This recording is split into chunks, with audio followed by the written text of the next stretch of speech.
कि शर्म तो छोड़िए, मतलब छाती इनका उक्के 56 इंच का हो जाता है।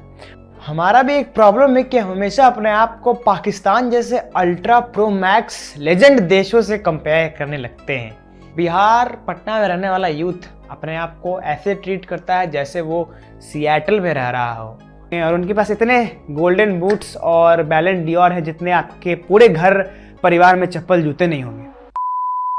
नए ताम झाम के साथ और नए नाम के साथ स्वागत है आपका एक पुराने YouTube चैनल पे।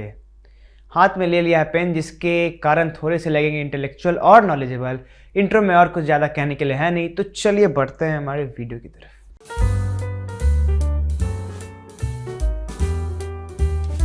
तो आज हम बात करने वाले हैं एक वायरस के बारे में। ये ऐसा वायरस है जो हमारे बीच, हमारे अंदर बहुत ज़्यादा घुस चुका है। जी हाँ, हम कोरोना वायरस के बारे में नहीं बात कर रहे हैं, हम एक ऐसे वायरस के बारे में बात कर रहे हैं जो कोरोना वायरस से भी बहुत ज़्यादा पुराना है और इससे इतने लोग ग्रसित हो चुके हैं जितना जर्मनी और इंग्लैंड का पॉपुलेशन नहीं है। और दुख की बात तो ये, सरकार ने इसे कभी भी एज अ पैंडमिक और एज एन एपिडेमिक कभी रिकॉग्नाइज नहीं किया, और बड़ी बड़ी कंपनियां जैसे भारत बायोटेक और सीरम इंस्टीट्यूट ऑफ इंडिया भी इसके वैक्सीन पे कोई काम नहीं कर रही है। तो चलिए जानते हैं इस वायरस का शुरुआत कहाँ से हुआ। तो कुछ लगभग 270 साल पहले वेस्ट बंगाल, दीदी का देश, जी हाँ वेस्ट बंगाल, उस समय दीदी के ज़्यादा भी पैदा नहीं हुए थे। तो वेस्ट बंगाल के समुद्री तट पे आए कुछ लोग और बोले हमारे साथ करेंगे व्यापार, और बहुत बड़ा कांड करके चल गए, जिसका जागता सबूत आज पाकिस्तान है।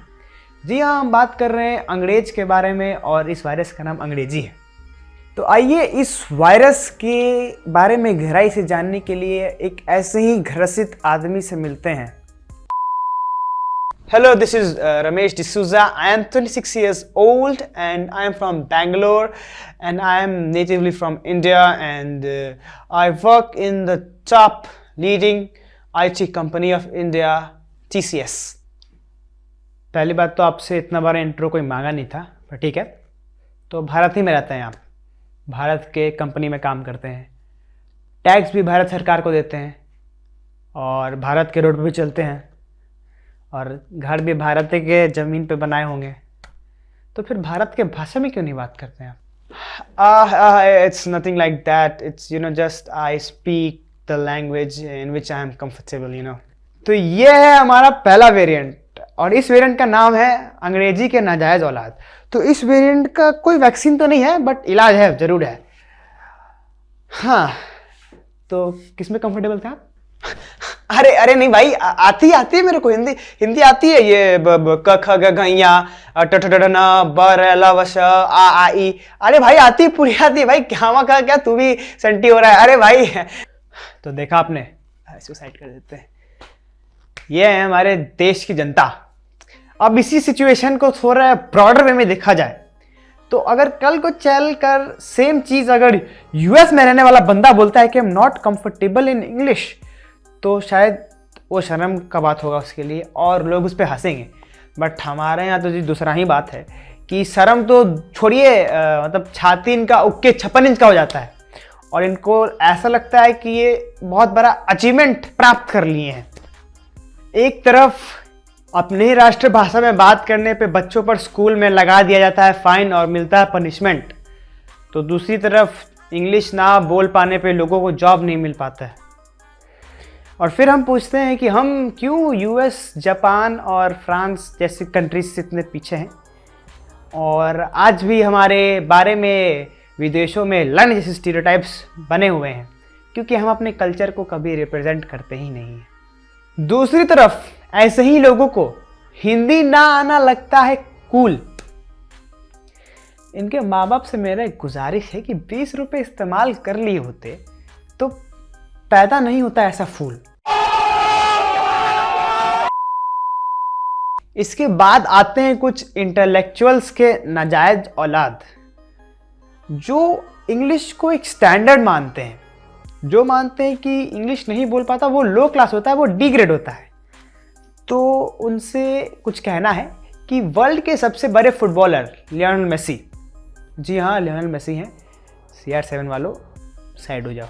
मजाक कर रहे थे भाई, CR7 वालों, दिल पे मत लेना, डिसलाइक मत करना, रोनाल्डो भैया जिंदाबाद। तो जी हाँ, उनके नेटवर्थ में इतने डिजिट है जितने आपके एड्रेस के पिन कोड में नहीं होंगे, और उनके पास इतने गोल्डन बूट्स और बैलन डियोर है जितने आपके पूरे घर परिवार में चप्पल जूते नहीं होंगे। तो उनको इंग्लिश नहीं आता है, और इंग्लिश को शुरुआत से अपनी झाट पे रखते आए हैं। इतने बड़े फुटबॉलर बनने के बाद भी इंग्लिश को 1% का भी भाव नहीं दिया, और जहाँ भी जाते हैं तो छाती ठोक के अपने भाषा में बात करते हैं। तो अब कुछ ज़्यादा ही पढ़े लिखे लोग मेरे पास आएंगे और बोलेंगे English is an international language, English सबसे ज़्यादा बोले जाने वाला लैंग्वेज है। तो इन पढ़े लिखे गवारों से मेरा गुजारिश है कि हमको दिखा दीजिए कि कौन से कागजात पे ये बात लिखा हुआ है। तो फ्रेंड्स देखने के अलावा कुछ काम कर लेते तो आपको पता होता कि इंग्लिश नहीं, चाइनीज़ सबसे ज़्यादा बोले जाने वाला लैंग्वेज है पूरे वर्ल्ड में। उसके बाद आता है स्पेनिश, उसके बाद आता है इंग्लिश, और फिर चौथे नंबर पे आता है हमारा हिंदी। और जितना भी आप अंग्रेजी का वकालत कर रहे, रात को एक्स वीडियोस के सर्च टैब में आपका भी देसी भाभी लिखा हुआ रहता है। हमारा भी एक प्रॉब्लम है कि हमेशा अपने आप को पाकिस्तान जैसे अल्ट्रा प्रो मैक्स लेजेंड देशों से कंपेयर करने लगते हैं, जबकि नॉर्थ कोरिया और जापान जैसे देश जो हमारे बगल में है, कभी भी अपने कल्चर को रिप्रेजेंट और प्रिजर्व करने का मौका नहीं छोड़ते। उनसे हम कभी कुछ नहीं सीखेंगे। ब्रिटिश का तारीफ नहीं कर रहे हैं, टेंशन नहीं लो। दूसरी तरफ बिहार पटना में रहने वाला यूथ अपने आप को ऐसे ट्रीट करता है जैसे वो सिएटल में रह रहा हो। अनार नहीं खाएंगे पर एवोकाडो ज़रूर खाएंगे।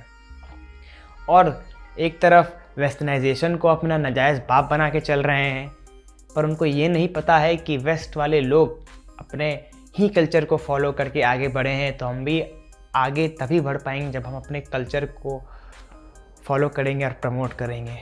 और हमारे कल्चर को प्रिजर्व करना बहुत इम्पॉर्टेंट है, क्योंकि हमारा कल्चर सबसे प्राचीन सभ्यता है पूरे विश्व का।